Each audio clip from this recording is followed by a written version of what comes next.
Hello everyone, ಎಲ್ರಿಗೂ ನಮಸ್ಕಾರ. ಹುಡುಗಿಯರಿಗೆ ಬಳೆಗಳಂದರೆ ತುಂಬ ಇಷ್ಟ ಅಲ್ಲ, ಅದಕ್ಕೆ ನಾನು ನಿಮಗೆ ಈ ವಿಡಿಯೋಲಿ ಸಿಲ್ಕ್ ಥ್ರೆಡ್ ಬ್ಯಾಂಗಲ್ ಹೆಂಗೆ ಮಾಡೋದಂತ ತೋರಿಸ್ತಿದ್ದೀನಿ. ಇದಕ್ಕೆ ನಮಗೆ plastic bangles, silk thread, pearl chain, fabric glue, round shape kundan, boat shape kundan ಇದೆಲ್ಲ ಬೇಕು. ಕುಂದನ್ ಮತ್ತು ಸಿಲ್ಕ್ ಥ್ರೆಡ್ ನಿಮ್ಗೆ ಯಾವ ಕಲರಲ್ಲಿ ಬೇಕೋ ಆ ಕಲರ್ನ ಚೂಸ್ ಮಾಡ್ಬೋದು.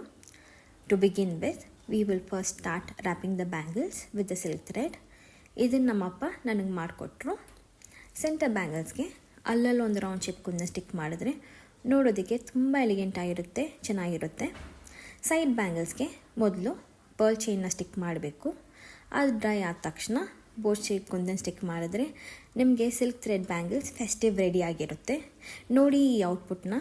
ನಿಮಗೆ ಈ ವಿಡಿಯೋ ಇಷ್ಟ ಆದರೆ ಸಪೋರ್ಟ್ ಮಾಡಿ, ಆರ್ಡರ್ನ ಪ್ಲೇಸ್ ಮಾಡಿ. See you all in the next video. Bye bye. Take care.